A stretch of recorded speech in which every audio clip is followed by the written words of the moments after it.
Hello बच्चों, चलिए प्रश्न को पढ़ते हैं।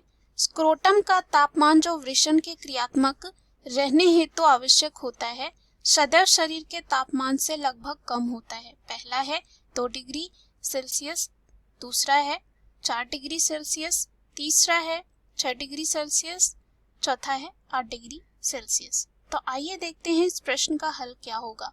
सबसे पहले हम इस प्रश्न में बात करते हैं मुख्य अवधारणा की। मुख्य अवधारणा की बात करें, हम देखेंगे वृषण क्या होता है। वृषण जो है सभी पशुओं और जो मानव होते हैं उनमें पाया जाता है और एक नर जनन ग्रंथि होता है। नर जनन ग्रंथि होता है। जिस प्रकार मादाएं होती हैं उनमें डिंब ग्रंथि या अंडाशय होता है, उसी तरह नरों में जो है ये वृषण पाया जाता है। वृषण का जो है 2 कार्य होता है। पहला जो है शुक्राणुओं का निर्माण, शुक्राणुओं का निर्माण, और दूसरा होता है हार्मोन का निर्माण। और हार्मोन में जो होता है वो होता है टेस्टोस्टेरोन। अब यहाँ पे मानव में 2 वृषण होते हैं जो शीशन के आधार के दाएं एवं बाएं तरफ जो है एक दूसरे से सटे हुए होते हैं। और वृषण के नीचे एक थैली होती है जिसे अंडकोश कहा जाता है।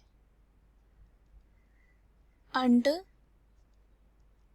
जो है कहा, और इसकी जो त्वचा होती है वो क्या होती है, ढीली होती है, जो गर्मियों में अधिकतर बढ़कर जो है लटक जाती है और सर्दियों में सिकुड़कर जो है छोटी हो जाती है, और इसके अंदर वृषण होते हैं।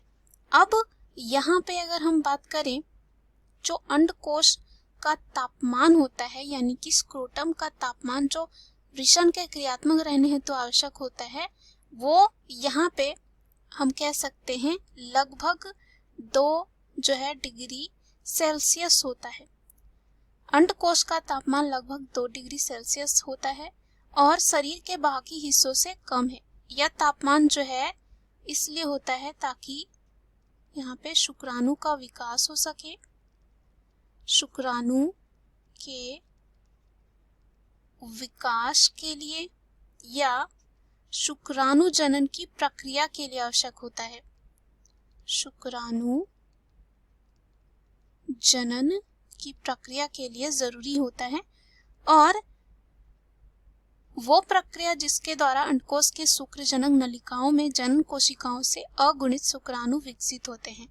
और यहाँ पे हम कह सकते हैं शुक्राणु जनन, और कह सकते हैं शुक्राणु के विकास के लिए ये जो यहाँ पे तापमान होता है ये जरूरी होता है।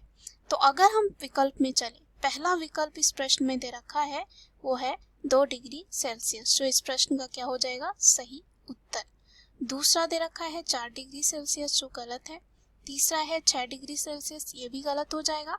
और चौथा है 8 डिग्री सेल्सियस, तो 8 नहीं होता, तो ये क्या हो जाएगा, गलत।